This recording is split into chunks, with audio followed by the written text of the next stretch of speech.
Welcome to हकाइक TV. हम अपने सभी दोस्तों को उनके फेवरेट मालूमाती चैनल हकाइक टीवी पर खुशामदीद कहते हैं। आज हम जिस मौजू पर गुफ्तगू कर रहे हैं वो है शुगर। शुगर एक ऐसा दायमी मर्ज है जिसमें खून की शुगर मतलूबा हद से बढ़ जाती है।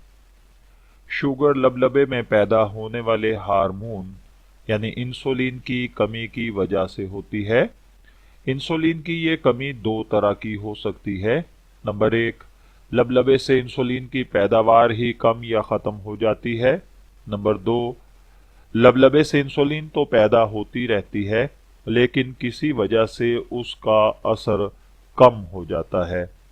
इस कैफियत को इंसुलिन की बेअसरी कहा जाता है।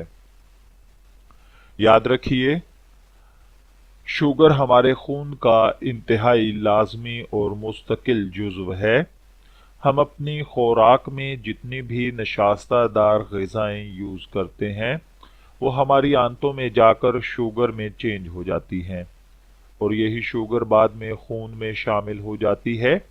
हमारे जिस्म के अक्सर आज़ा इसी शुगर को ईंधन की तरह जलाकर तवानाई हासिल करते हैं और अगर खून में शुगर मौजूद ना हो या बहुत ज़्यादा कम हो जाए तो इन आज़ा का काम रुक जाता है। लेकिन एक नॉर्मल इंसान के खून में शुगर की मिकदार कुदरत की तय की हुई हदों के अंदर ही रहती है, जबकि शुगर की हालत में नॉर्मल हद से बढ़ जाती है। देखिए शुगर की तशखीस कैसे की जाए।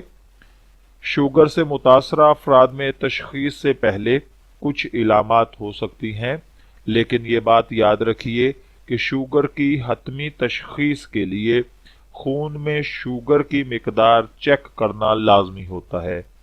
अगर किसी शख्स के खून में शुगर की मिकदार हद से ज़्यादा है तो उसे शुगर की कोई इलामत हो या ना हो, उसे शुगर हो चुकी है। इसी तरह अगर किसी में शुगर की तमाम इलामात पाई जाती हैं लेकिन खून में शुगर नॉर्मल है तो उसे शुगर नहीं है। अब मैं आपको इसकी मुख्तसरन कुछ इलामात अर्ज कर दूं। सबसे पहले नंबर पर बार बार और ज्यादा मिकदार में पेशाब का आना, खास तौर पर रात को सोते वक्त के दौरान पेशाब के लिए बार बार उठना। दूसरे नंबर पर बार बार प्यास लगना और हलक का बार बार खुश्क होना। तीसरे नंबर पर बहुत ज्यादा भूख लगना और ज्यादा खाने के बावजूद वजन कम होते जाना। उसके बाद कमजोरी महसूस करना और जल्दी थक जाना। और अगले नंबर पर है बार बार छूती अमराज का होना जो कि मुश्किल से ठीक होते हों। उसके बाद नज़र की कमजोरी या धुंधलाहट, हाथों और पैरों का सुन्न हो जाना या इसी तरह महसूस होना जैसे जिल्द के नीचे कीड़ियां रेंग रही हों।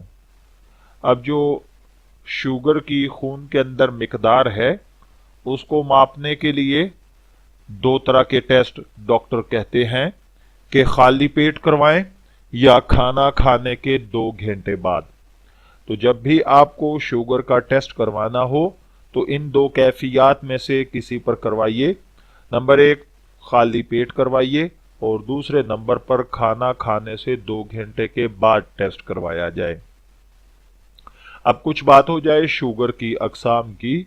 शुगर वैसे तो कई किस्म की हो सकती है, लेकिन इसकी जितनी भी किस्में हों उनमें एक बात मुश्तरक है और वो ये कि शुगर की तमाम अकसाम में खून की शुगर नॉर्मल से ज्यादा हो जाना ही होता है।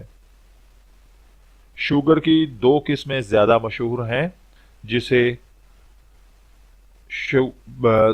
डायबिटीज 1 और डायबिटीज 2 कहा जाता है।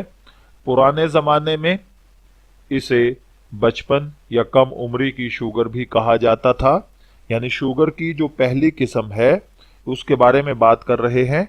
इसमें लबलबा इंसुलिन बनाना बंद कर देता है और ये कमी इतनी तेजी से पैदा होती है कि दिनों اور ہفتوں میں ہی مریض شدید بیمار ہو جاتا ہے، اور اس میں بیماری کی علامات بہت شدید ہوتی ہیں اور عام طور پر تشخیص ہونے میں دیر نہیں لگتی۔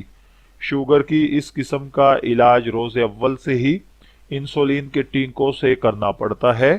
پاکستان میں قسم اول کے مریض بہت ہی کم ہیں، لیکن جو بچے اس مرض سے متاثر ہیں ان کے علاج میں مہارت رکھنے والے افراد بھی بہت کم ہیں۔ شوگر کی جو قسم اول ہے اس کا علاج ہمیشہ کسی ماہر ڈاکٹر سے کروانا چاہیے، اور شوگر کی جو دوسری قسم ہے یہ سب سے زیادہ عام ہے۔ پاکستان میں شوگر والے افراد میں سے 95% لوگ شوگر کی اسی قسم سے متاثر ہیں۔ شوگر کی یہ قسم درجہ دوم یا دوسری قسم بھی کہلاتی ہے، اور یہ عموماً بالغوں کو ہوتی ہے، اسی لیے کچھ عرصہ پہلے تک اسے بڑی عمر کے لوگوں کی شوگر بھی کہا جاتا تھا، لیکن اب ہم جانتے ہیں کہ شوگر قسم دوم عمر کے کسی بھی حصے میں ہو سکتی ہے۔ شوگر کی اس قسم کے بارے میں سب سے اہم بات یہ ہے کہ اس کی بنیادی وجہ انسولین کا بے اثر ہو جانا ہے، یعنی آپ کا لبلبا جو انسولین پیدا کرتا ہے وہ اپنا اثر دکھانے میں ناکام رہتا ہے۔ انسولین کی اس بے اثری پر قابو پانے کے لیے لبلبا مزید انسولین پیدا کرتا ہے، اور اسی طرح اپنی ہمت سے زیادہ کام کرتے کرتے آخرکار لبلبا تھک جاتا ہے، اور انسولین کی بے اثری کے ساتھ انسولین کی کمی بھی واقع ہو جاتی ہے اور خون میں شوگر بڑھنے لگتی ہے۔ انسولین کی بے اثری صرف شوگر ہی نہیں بڑھاتی بلکہ یہ آپ کے لیے کچھ اور خطرات بھی پیدا کرتی ہے، اور اسی طریقے سے ایک قسم حمل کی شوگر بھی ہے۔ بعض خواتین کو حمل کے دوران شوگر ہو جاتی ہے، جسے حمل سے پہلے شوگر نہیں ہوتی اسے حمل کے دوران کی شوگر کہا جاتا ہے۔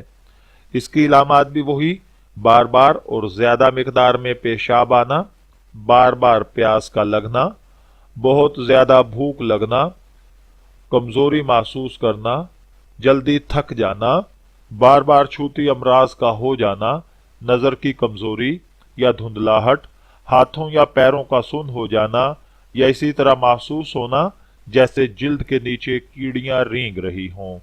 میرے بھائیوں، میں دعا گو ہوں کہ اللہ وحدہ لا شریک ہمیں شوگر کے اس مرض سے محفوظ رکھے، اور جن دوستوں کو بھائیوں کو ہے اللہ تعالیٰ ان کو بھی لمبی عمر عطا فرمائے۔ پھر حاضر ہوں گے کسی نئی معلوماتی ویڈیو کے ساتھ، تب تک کے لیے اللہ حافظ۔